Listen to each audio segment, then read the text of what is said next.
Bismillahirrahmanirrahim. Assalamualaikum warahmatullahi wabarakatuh. Waalaikumsalam warahmatullahi wabarakatuh. Alhamdulillah, wassalatu wassalamu ala rasulillah Muhammad bin Abdullah wa ala alihi wa ashabihi wa man tabi'ahum ila yaumil qiyamah. Kemarin korban tadi ada korban kemarin berapa? 3 sapi 4 kambing Dari siapa itu? jamaah dan wali Wali santri santri udah ada yang korban? campur sama jamaah. Ada berapa ini wali santri yang korban? Siapa? Sekitar 1 sapi. 7 orang. Ini ibunya udah korbanin belum? Tahun kemarin Baru kemarin. Ini udah belum? baru Santri baru. Yo, bapak lu udah korbanin belum? Baru juga. Ini ya kemarin. ini korban. Bagus kalau berani. Seru-seru dikorbanin. Begini. Siapa lagi yang udah pernah korban di pondok? Acung. Terus. Tuh, 2, 3. Siapa lagi? Yang tahun kemarin. Siapa lagi? Kalau nggak puasa.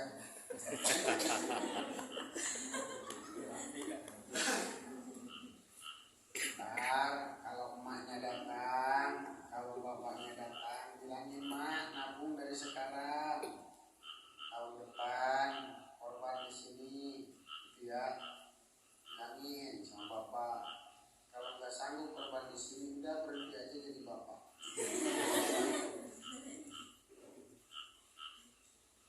Kalian akan mudah jadi anak yang soleh. Kalian akan mudah jadi orang yang berilmu jika pertama kaliannya lebih yakin daripada orang tua kalian. Yang kedua, orang tua kalian mau berkorban, mau berkorban untuk kalian. Begini,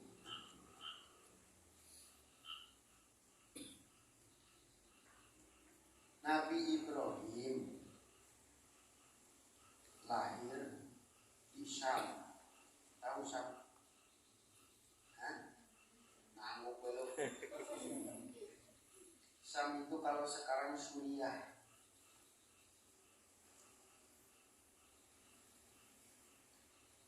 Lahir di Suriah yang berbatasan dengan Turki. Tahu Turki? Pernah ke Turki? Nah, itu bilang tahu. Pada saat itu di alam dunia nggak ada yang iman satupun, semuanya kafir. Siapa namanya? Hamdan, Abdan.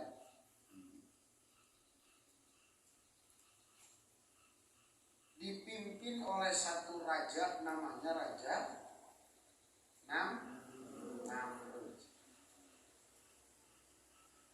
Siapa namanya? Rapi Ahmad.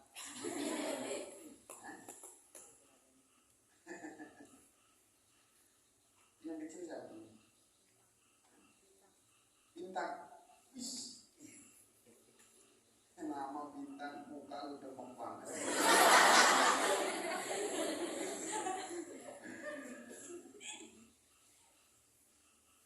Tidak ada satupun yang beriman.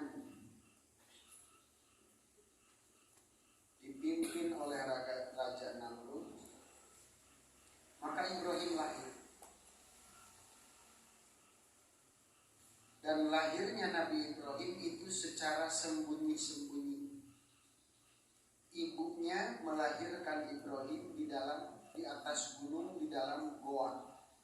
Tahu goa? bahwa lah gua begini, itu gimana? Sehingga Nabi Ibrahim begitu lahir disimpan di dalam gua itu. Kenapa? Karena pada saat itu ada ancaman dari dari Namrud. Jika ada bayi laki-laki lahir di tahun ini, itu harus dibunuh pada saat itu juga. Makanya Ibrahim dilahirkan secara sembunyi. Habis melahirkan ditaruh di dalam gua, ditinggalin sama emaknya. Kenapa? Karena emaknya lagi hamil. Tiap hari ditemuin, tiap hari ditongkrongin sama polisi. Maka kalau satu malam dia nggak ada di rumah, pasti dicari-cari. Setelah melahirkan, siangnya, sorenya dia balik ke rumah. Perutnya disumpel tuh pakai busa, biar kelihatan hamil terus. Padahal mereka telah dilahirkan. Ibrahim ditaruh di dalam gua. Begitu sore datang malaikat Jibril, memegang jempol Ibrahim. Wahai bayi, isaplah jempolmu. Begitu diisap, kenapa dari jempol keluar air susu? Coba si Amdan isap jempolnya. Bintang isap jempolnya. Keluar apaan coba? Paling asem ya. Kalau pingin buah-buahan, Nabi Ibrahim isap telunjuknya. Kalau pingin susu isap jempol, pingin buah-buahan isap telunjuk. Ini nggak ditanya nih. Kalau pingin Kentucky dari mana? Sehingga berhubung makanannya dari surga, minumannya dari surga, yang dilewatkan melalui jari-jari tangan Nabi Ibrahim, maka pertumbuhan Nabi Ibrahim sangat pesat. Satu hari Nabi Ibrahim sama dengan 1 tahun bocah biasa. Si Rafi berapa tahun? 16? 13? Sakit dihitung nggak? Awas sakit kagak dihitung. Kalau sakit setahun sebulan, 13 berarti udah setahun tuh sakit. 13 atau 14? 13 ya, sakit berarti dihitung.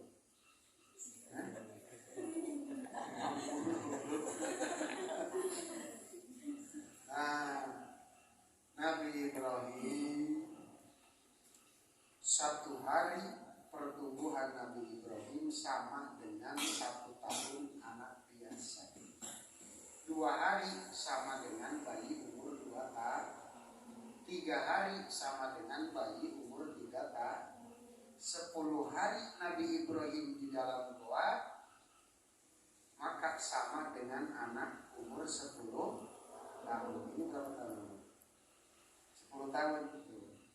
Udah hidup 10 tahun ya.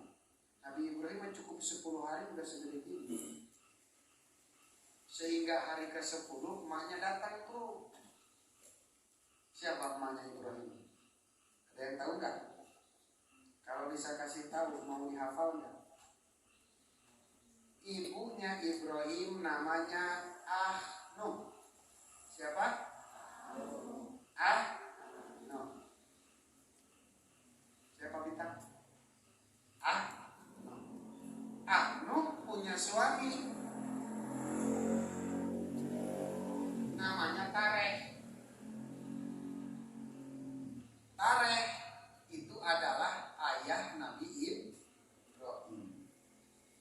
Tareh punya adik namanya Azar. Jadi Nabi Ibrahim sama Azar pernah apa? Bilangnya apa? Bilangnya apa?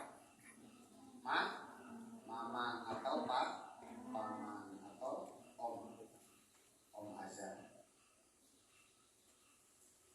Tapi berhubung ayah Nabi Ibrahim wafat, sudah meninggal pada saat Nabi Ibrahim di dalam kandungan, Nabi Ibrahim lahir diurus sama pamannya itu, diurus sama omnya, bilangnya Azar. Maka Nabi Ibrahim sebut Azar ini bapak gitu. Dan orang-orang Arab sama paman itu biasanya bilang bapak.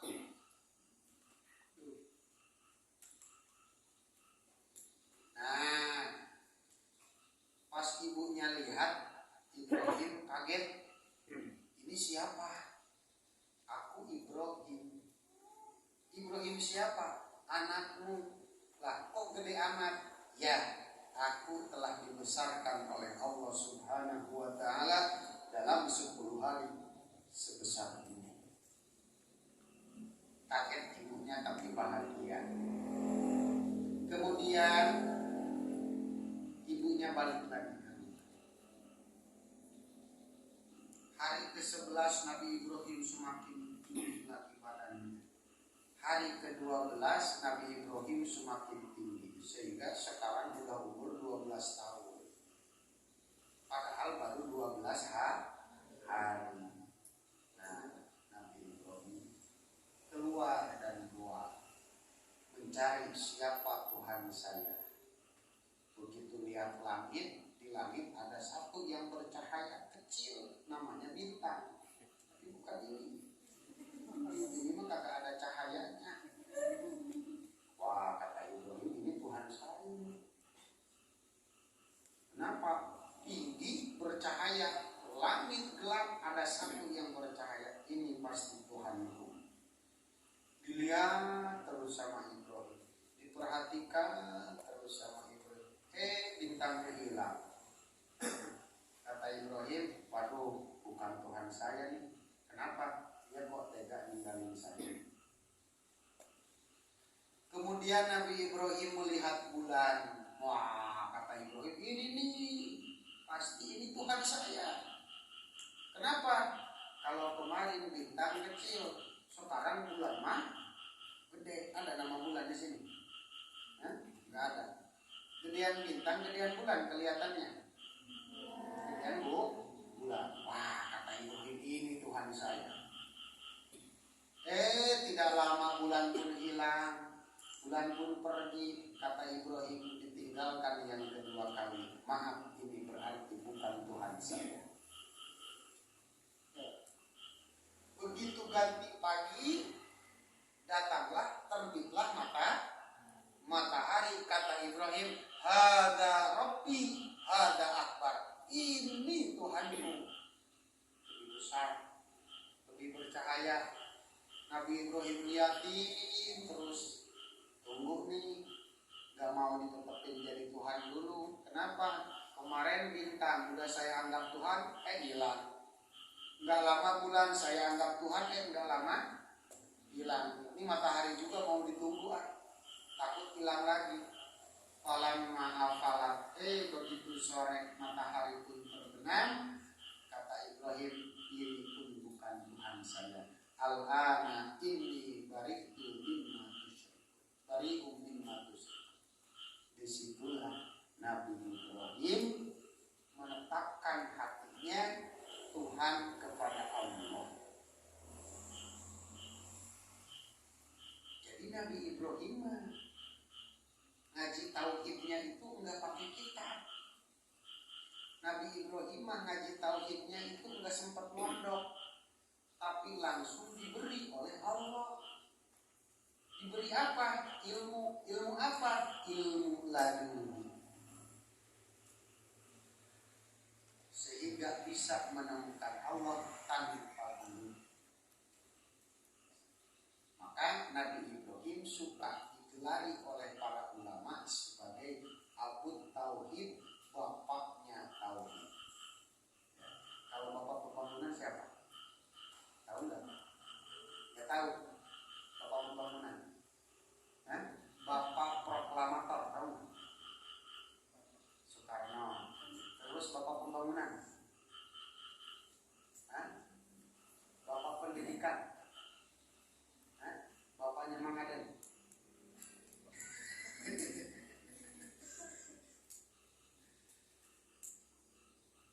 Nabi Ibrahim digelari Abu Tauhid. dakwahlah Nabi Ibrahim melawan Namrud.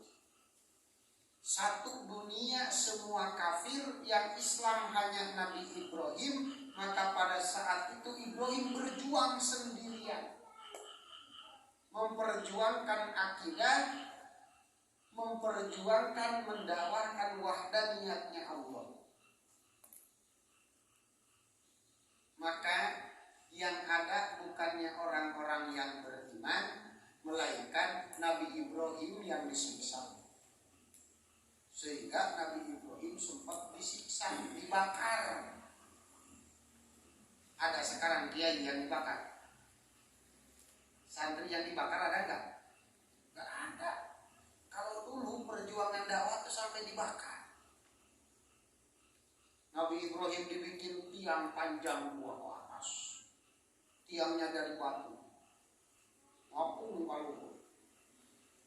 Habis itu dibikin satu lapangan penuh dengan kayu bakar, dinyalakan Abu Bakar. Itu dinyalakan tuh kayu bakar, menyala api 40 hari 40 malam, itu lautan api gede. Maka Nabi Ibrahim melemparkan Nabi Ibrahim ke tengah-tengah. Itu cara dibandingkan, tahu bandingkan? Nah, pakai ketepel, ya. Itu yang tiang itu dua tuh. Makanya si Bintang kalau ingin tahu, ya, nanti kalau ada main ke Cengkareng, ada pesawat nangkel di abang, ya, dapatnya nangkel di sini mana mau atak selia, yang apa kayak mana dia, kayaknya ikut ke sana ke Turki. Nah di Turki pasti kalian menemukan ada dua tiang besar, itu bekas Nabi Ibrahim dulu dilemparkan di sana. Tapi Ibrahim dibakar bukannya malah hangus, bukannya malah mati, malah Nabi Ibrahim di dalam api tersebut kedinginan. Satu lembar benang pun tidak ada yang terbakar. Yang kedua, Ibrahim tidak kelaparan. Kenapa? Malaikat tiap hari datang membawakan makanan untuk Ibrahim. Pagi datang bawa makanan, siang datang bawa makanan, sore datang bawa makanan, bahkan malam datang tuh malaikat bawa sate ayam sama lontong. Sehingga Nabi Ibrahim 40 hari datang para kodok. Kata kodok, ayo kita bantu Ibrahim biar segera keluar dari lautan api ini. Itu kodok langsung nyari air, dibawa sama mulutnya datang ke lautan api, terus disebor-seborin, disemprot-semprotin pakai mulutnya. Apinya tetap menyala. Tapi itu kodok merasa puas, dihargai oleh Allah karena telah berjuang walaupun tidak berdampak apapun. Sehingga sampai sekarang haram hukumnya memakan kodok. Kenapa? Itu kodok pro terhadap Ibrahim, pembela Ibrahim. Beda lagi dengan cicak. Tahu cicak? Suka di mana cicak? Di dinding. Kalau jalan lari apa merayap? Merayapnya berisik apa diam? Merayapnya berisik apa diam? Iya. Yang dicari apa? Nyamuk. Kalau ada nyamuk, hap, lalu di cicak-cicak diam. Ada seekor rapi. Bilis amat sih ditangan. Cicak malah niupin, biar apinya malah tambah gede. Sehingga sekarang sunat bagi kita membunuh cicak. Kalau ada cicak, bunuh saja. Ambil, tangkap, rehan. Apalagi kalau ada tangkas model ini. Ada orang kalau tidurnya suka mangap, udah masukin cicak ke mulutnya. Setelah dibakar, ternyata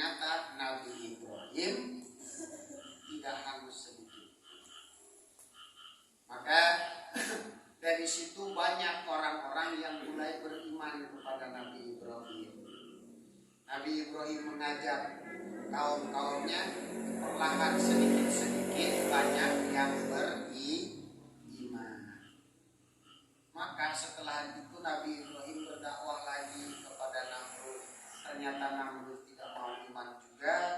Nabi Ibrahim sudah semakin tua. Di saat Nabi Ibrahim umurnya sudah lewat dari 40 tahun, Namrud tetap tidak mau beriman. Maka datang perintah dari Allah, wahai Ibrahim, kumpulkan orang-orang yang sudah beriman. Lantas ya Allah, tinggalkan kota Syam. Kenapa ya Allah? Kaummu akan aku binasakan. Maka Ibrahim kumpulin semua murid-muridnya, santrinya dikumpulin. Habis itu berangkat di malam hari. Kemana? Menuju Palestina. Kemana cina? Palestina. Tahu Palestina? Hah? Oh, dari Cirebon lurus Palestina. Tinggal naik pesawat di sini. Begitu negara Syam ditinggalkan oleh Nabi Ibrahim beserta orang-orang yang beriman, maka di situ Allah mengutus malaikat Jibril. Pertama Allah utus dulu satu nyamuk masuk ke dalam telinganya Namrud. Itu nyamuk habis memakan semua otak dan isi kepalanya Namrud. Sampai kenyang itu burung, itu nyamuk terus makan lagi. Keluar-keluar itu nyamuk udah segede burung pipit. Jadi masuk segede si bintang, keluar segede si iya, dari siapa? Lu bayaran sama nggak Mas Abel? Nah, tapi itu bintang bayaran sama nggak? Hah? Lu bayaran sama jangan mau rugi lu, makan mesti sama.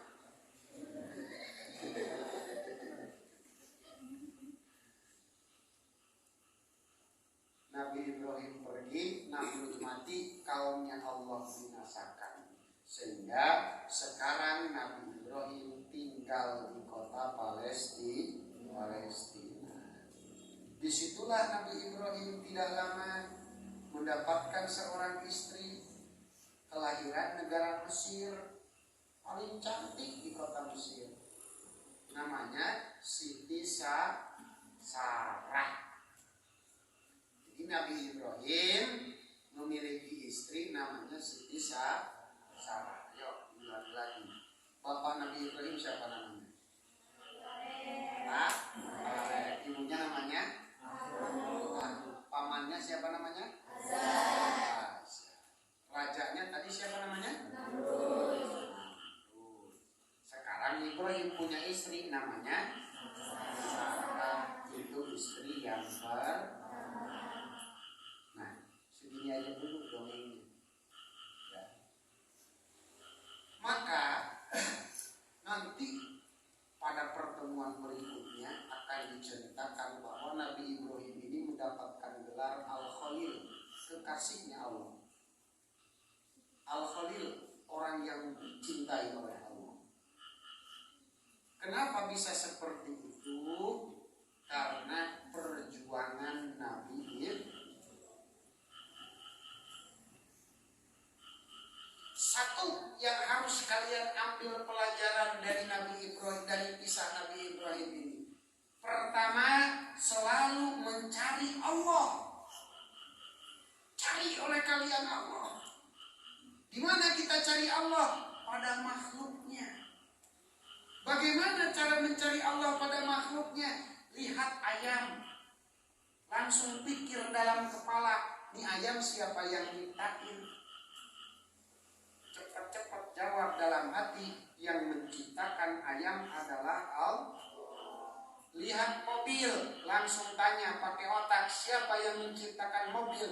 Jawab buru-buru, yang ciptakan mobil adalah Allah. Lihat semut, tanya pakai kepala, siapa yang menciptakan semut? Buru-buru jawab, yang menciptakan adalah Allah.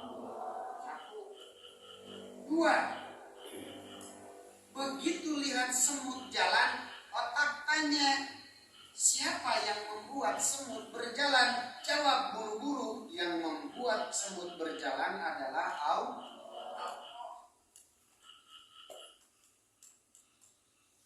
Daun bergoyang, tanya pakai kepala siapa yang membuat daun bergoyang? Jawab adalah Allah. Semua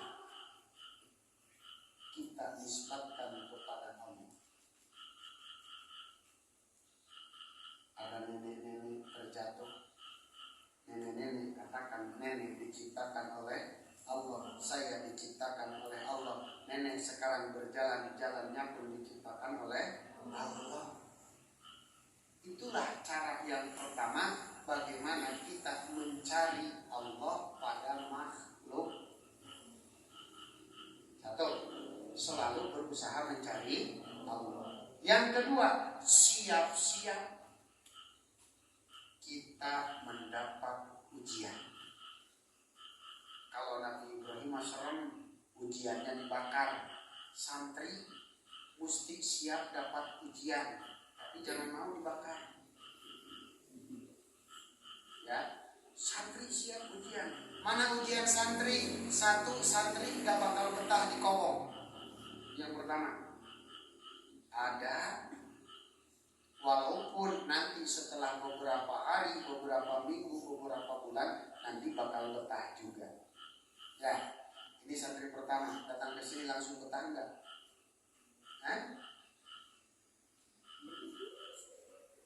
Ini nih langsung betah enggak? Enggak. Sekarang udah betah belum? Benar apa bohong? Udah betah belum? Nanti kalau sudah betah datang ujian yang kedua. Apa? Buduk. Tahu buduk? Apa buduk? Gatal-gatal. Ada yang udah gatal? Bergatal wajah. Dari mulai gatal di tangan sampai gatal di pundak, sampai gatal di kaki, ntar gatal di kanjut. Iya perempuan bawah.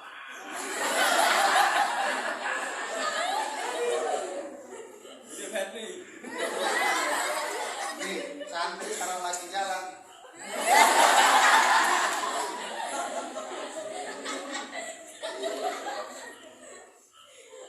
Gimana ujian?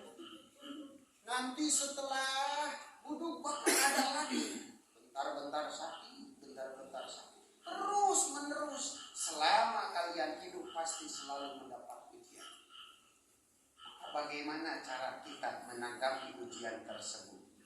Ingat, di balik ujian pasti ada hadiah. Kita akan lulus, kita akan naik kelas kalau sudah mendapat ujian. Maka kalau kita dapat ujian harus bahagia. Kenapa? Berarti kita bakal naik kelas.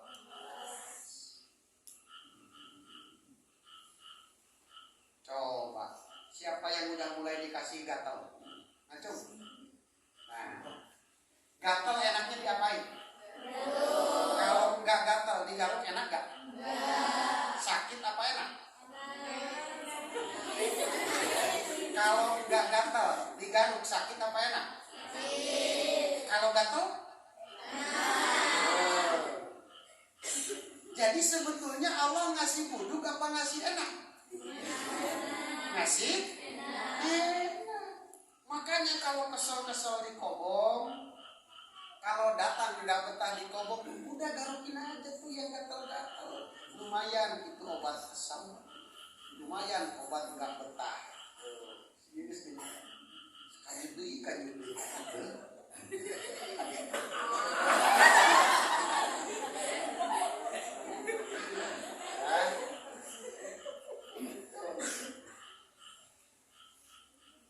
Sebetulnya Allah memberikan kita gatal itu bukan memberikan kita siksaan, tapi Allah sebetulnya memberikan nikmat digaruk.